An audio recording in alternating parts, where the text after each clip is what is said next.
The first thing is, you gotta believe that change is possible. You have to tell yourself every day, I can change and I will change. I can change, and I will change. Hey, hello, how do you do? Shady Doorags here. Alright, you guys know what this is, so let's just jump into it. Season 1 ends with Bojack in a really good place. He's had a hit book written about him by Diane and is up for a role as Secretariat.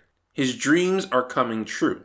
All he has to do is not mess it up. So, at the beginning of Season 2, Bojack is trying to change his lifestyle, starting with his mindset. He wants to view the world more positively, similar to how Mr. Peanut Butter does. Loving it, buddy. Loving life. Brother, I am right there with you. I got a brand new attitude, and I am also loving life. Diane, look at us. A couple life lovers over here. There is a slight problem, however. Action! Hey, Secretary. What are you doing here? Bojack's ability to act is linked to his ability to feel his own emotions.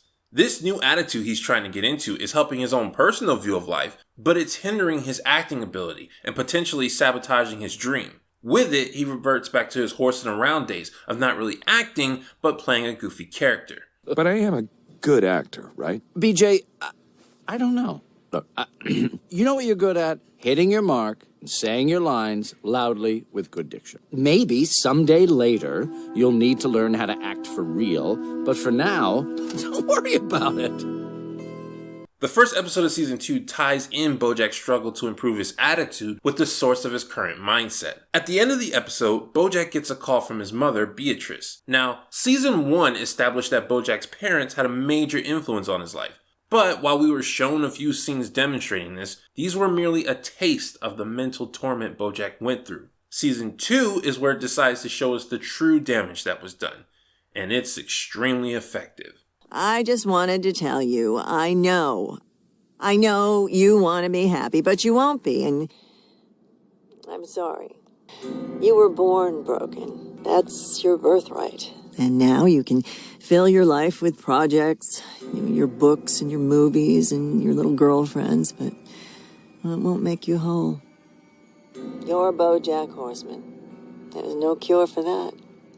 We see that throughout Bojack's life, anytime he thought he had some worth, anytime his mentality became even slightly more positive, his mother swooped in and reinforced the fact that he was meant to be miserable. She implanted in him that happiness was not an option for him, and that he should not only be miserable, but his existence makes the world a much worse place. And now is no different.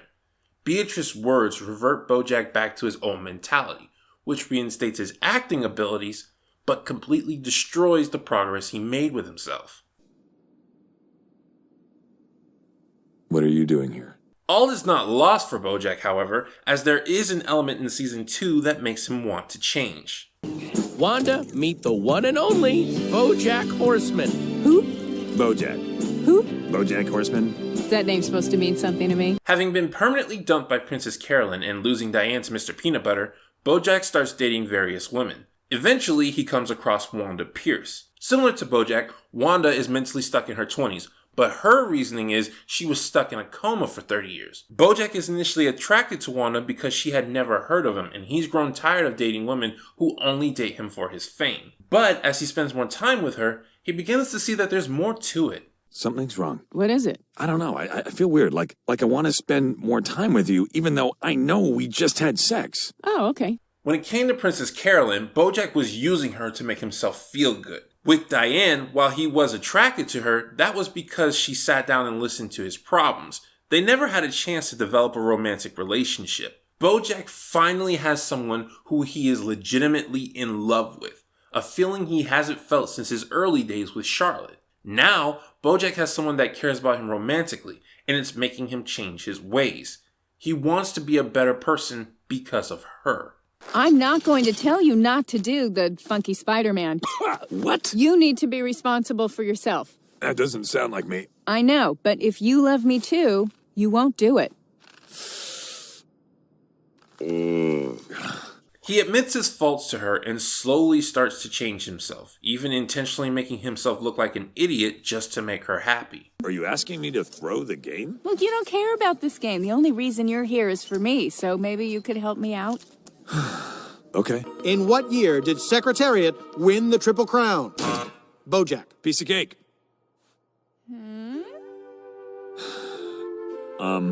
1492? No, not even close. So it would seem that Bojack need only stay on this path and he will make his way to happiness. But you all know by now that isn't what happened. Bojack's patience begins to deteriorate as things increasingly go wrong. First, his director Kelsey is fired due to helping him film a prohibited Oval Office scene for Secretariat. The movie itself becomes pretty generic, and the new director tries to make Bojack's life miserable for insulting his creation. Bojack slowly stops seeing reasons why he shouldn't be his old self again. His mentality might have been able to survive had it not been for one other factor. Aw, she looks so peaceful. Do you think she's dreaming that she's not overstaying her welcome? At the later end of season 2, Diane falls into a slump due to her own life problems. Bojack is heavily influenced by Diane, and when she tempts him to join her, she's successful in bringing him down with her. Wanda tries to save Bojack, to separate him from Diane before he loses all the progress he's made. But it's too late. This was the final ingredient needed to get the old Bojack back. A Bojack that Wanda can't be with. I can't be around someone who's just fueled by bitterness and negativity. Well then, what are you doing here? You know, it's funny. When you look at someone through rose-colored glasses, all the red flags just look like flags. So, feeling like everything around him is falling apart, Bojack has a chat with Diane, who asks him when was the last time he was happy. This prompts Bojack to visit Charlotte. He doesn't know exactly what he wants, but he knows he needs to get out of LA. Bojack discovers that Charlotte has settled down with a family. You'd think this would put a damper on his plans, but Bojack still finds happiness among the Carsons. Everyone there loves him, and he loves them. It feels so good to Bojack that he simply doesn't leave, effectively becoming one of the Carsons himself. Even though he's happy, however, Bojack finds himself wanting more.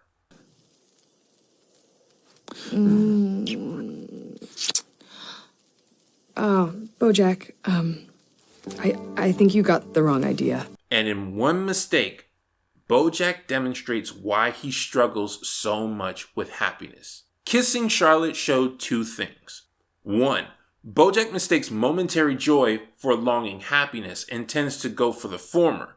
He's not willing to make the long sacrifice like Charlotte has for her family. Had he resisted kissing Charlotte, he could have continued living his happy life with the Carsons. But he always seeks what brings him joy in the now, and thus refuses to take a momentary loss for a lifetime gain.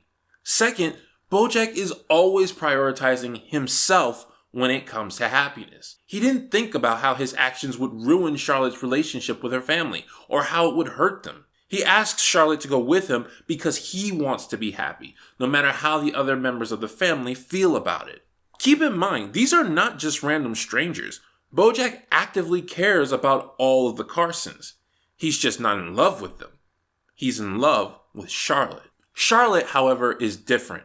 Even though she also shows signs of wanting Bojack herself, she knows that to give in to this temptation would be to ruin the happy life she's made for herself. So, when Bojack refuses to back down after kissing her, she puts her foot down. I think you should go. Okay. Tomorrow. Charlotte. I have worked very hard to build this life for myself. I am happy here. Charlotte is not going to risk lifelong happiness for momentary joy. Yes, she is attracted to Bojack, maybe even in love with him, but it's not worth it. She outright removes Bojack from the equation, thus also removing any temptation from herself. And then the Penny situation happens. We don't fully know what happened before Charlotte walked in. It could have been that Bojack left the door open on purpose. It could have been that he woke up with Penny on top of him and Charlotte just happened to walk in right there. But whenever Bojack recalls the event, he looks back with guilt. With only that evidence, we must assume that Bojack did consent to what happened and was most likely willing to go through with it. And even though Bojack didn't legally do anything wrong, in his mind, he did not think Penny was capable of consenting. This is further proof of the damage Bojack is willing to do to others just for momentary satisfaction. And it's the final nail in the coffin of his relationship with Charlotte. So, Having lost all ties with Charlotte and Wanda, Bojack returns home more miserable than ever. He doesn't understand how to be happy. He doesn't get it. Well, at least, he doesn't think he gets it. Truth is, he was given the answer a long time ago. Bojack, when you get sad, you run straight ahead and you keep running forward no matter what. There are people in your life who are going to try to hold you back, slow you down, but you don't let them. Don't you stop running, and don't you ever look behind you. There's nothing for you behind you. All that exists is what's ahead. I don't understand how people live. It's amazing to me that people wake up every morning and say, yeah, another day, let's do it. How do people do it? I don't know how. It gets easier. Huh? Every day it gets a little easier. Yeah? But you gotta do it every day. That's the hard part. But it does get easier. Okay. Bojack's journey through season 2 is about understanding lasting happiness. At the beginning, he took off running, changing his mentality for the better to stay positive. But running is hard. It had setbacks he didn't account for. Not only that, but there were people who were holding him back. And so, Bojack stopped running and let himself look back on several occasions, because accepting momentary joy is easier than trying to make a lifelong change. It isn't impossible for Bojack to be happy, but it's something he has to strive for every day. And if he does, it'll get easier. This has been Shady Doorags. So long, farewell, auf Wiedersehen. Goodbye. That play in New York, would that really have made you happy? Yeah. I mean, for a little bit. And if Kelsey didn't get fired and you got to make the Secretariat movie you wanted to make, would that have made you happy? For a little bit. But then, probably. So what does it matter? But there has to be more.